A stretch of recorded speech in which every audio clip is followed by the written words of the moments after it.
Hey, small groups, can you believe this is our last week that we're going to be together talking about the names of God? I want to thank you for sticking with us, and I hope that these little intros that we're giving has been a value to you, but I know you're going to get the real value from the relationships that you built and the people that are encouraging each other. Today I want to talk, we're going to do double duty. We're going to talk about two different battles, because you know what? Life's a battle. And so it's interesting to me how many of the names of God come out of literal battles in the Old Testament. And today we're going to look at two of them. We're going to look at Jehovah Nissi, and we're going to look at Jehovah Shabbath. And let's talk with Jehovah Nissi. These two battles are hundreds of years apart, but they both teach us incredible lessons about God. You know, we live in a fallen world, and we struggle because the world's sin-soaked. There's problems to always go around. You know, we need to understand that there is an enemy, and he's a real enemy. And so we're in warfare all the time. There's a reason that Paul would say to put on the whole armor of God, because every day is a battlefield. The enemy wants to bring you down. The enemy wants to destroy your testimony. The enemy wants to destroy your life. And if we don't understand that life's a battle, then we're really wide open to all the adversity the enemy wants to send. So we're going to do this double stories today, two great battle stories. The first one takes place shortly after the children of Israel have crossed over they went through where the Red Sea used to be, the passageway through the Red Sea. They're there just long enough to learn how to complain a little bit, because there isn't just water and food. There's no catering service out there in the wilderness. And so they have one little thing with Moses. And then after that, we get to the battle that these Amalekites come and attack them. Now, they haven't even had time to get an army together. They haven't had a time to teach any warfare. But they know this: if they're going to win this battle with the army of the Amalekites, and they have no trained army, they just have guys with swords, that they know that they're going to have to depend on God. And so Moses decides to be successful, Israel must have God on their side. And so instead of going down and leading the guys that are going into battle against the Amalekites, Moses does an interesting thing. There's a hill beside the flat land where the battle's going to take place. Moses, instead of going to the battle, goes to the hill. And he goes to the hill with his stick that God had given him, this stick that's a part of his ministry the whole way through, the same one that he struck the water with and so forth, to part the Red Sea. So he goes up with his stick, and he stands on the hill, and he lifts the stick like this. You see, this was sort of often a position of prayer in the Old Testament. In our day and age, we usually kneel to pray. But in those days and days, they would stand and lift their arms towards God. And so Moses has a stick in his hand, and he lifts them to God, and he starts to pray for victory in the battle. Now, you take your arms and try to hold them like this. It's easy when you start, but do that for 6 or 8 hours and see how tired your arms are going to get. And so Moses he's holding the thing, and you know, he begins to notice something as he gets tired. The higher he holds the stick, the more the Israelites are winning the battle, and you can see them driving the enemy back. But as soon as the stick starts to come down, you see the Amalekites pushing the Israelites back. And I got to know, I know we all have the same human nature. There had to be a time in there when Moses sort of went, see what would happen on the battlefield, don't you think? Maybe not. Pretty serious stuff. But anyhow, so what happens is he took two friends with him, Aaron and Hur. Aaron's the priest, Hur is his right-hand man next to Aaron. And when his arms got tired and you could see the stick drooping and you could see the Amalekites winning, they came in and they held his hands up, and they held them up to keep them up, because when they held them up, then Israel won the battle. Now, I can't look at this story and not see it as a tremendous paradigm for prayer. Guys, I want to tell you something. If you're going to live a successful Christian life, you got to learn to pray. You got to find a place where you're going to pray. You got to find a time when you're going to pray. You got to find quiet if you're going to pray. And you need to build this relationship with God. Jehovah Nissi, you need to have a time when you are with God in prayer. And if you'll continue that, you'll be amazed at how it brings victory in your life. But I also know that because we live in a fallen world and bad stuff happens, you know what? Life gets hard. And sometimes the thing that gets squeezed out of our life is the thing we need most, our times of prayer with God. And so we need people that will hold our arms up. We literally need people who will be with us in our need. People who we know that every day as we're going through this hard time, they're praying for me. I was at a home last night having dinner with some dear friends. And the rest of the people at that meal were all in this small group. And one of the men in that group was battling cancer. And he kept telling us over and over how much the prayers of his friends and loved ones around him meant as he fought this battle. And so I know what it is to do that. Moses takes his staff, he holds it holds up his hands, and it's a beautiful picture of his prayer life and then of intercessory prayer. But you know, at the end of the battle, that's when Moses says, "You are Jehovah Nissi." And he builds a little memorial altar there, and he puts that name on it, Jehovah Nissi. The word Nissi means banner.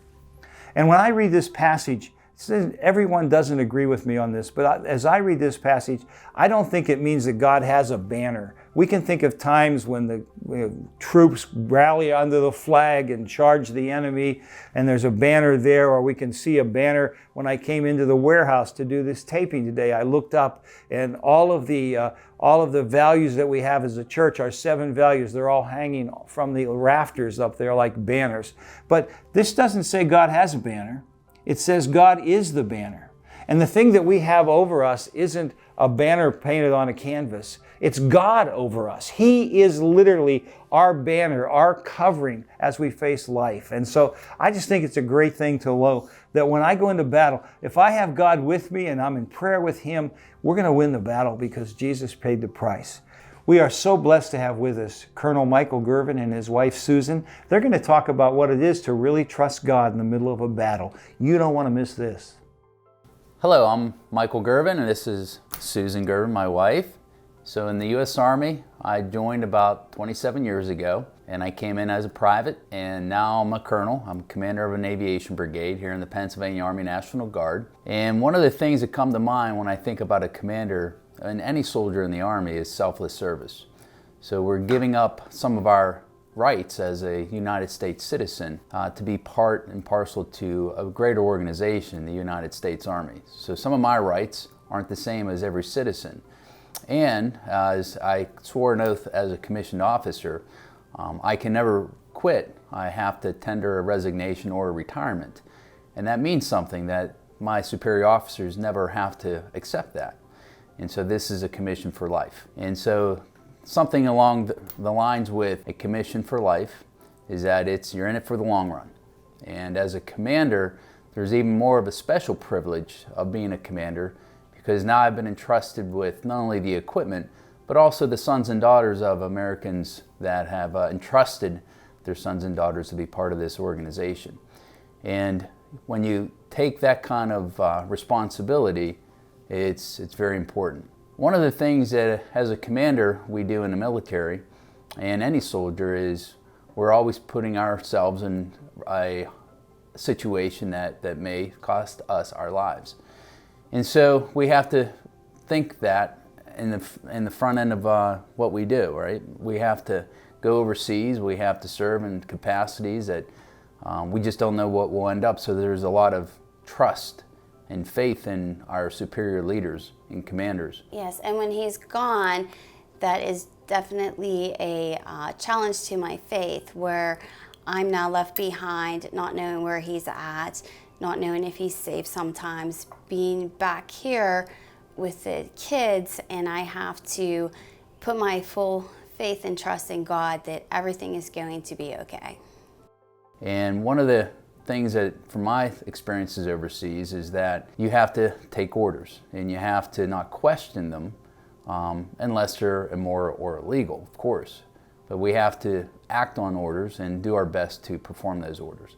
And it's not without mistakes and failures along the way, but hopefully with the support of the people left and right of you, you're able to put that together and make the mission successful. So how do I tie that back into our faith as God's Army? Is that the most important thing is that it's faith in Christ. One of my sayings during periods of time in my career is when you're met with temporary defeat or frustrations or challenges, is that I always said to myself, God will put me where I need to be when I need to be there. And that's very similar in the Army, is that when I'm assigned a position, whether it's a staff position or a command position, I may not always like that tour of duty. I may not like to do that, but I allow my commanding officer to know what my desires are, and I fully submit to what the order is for the best of the organization.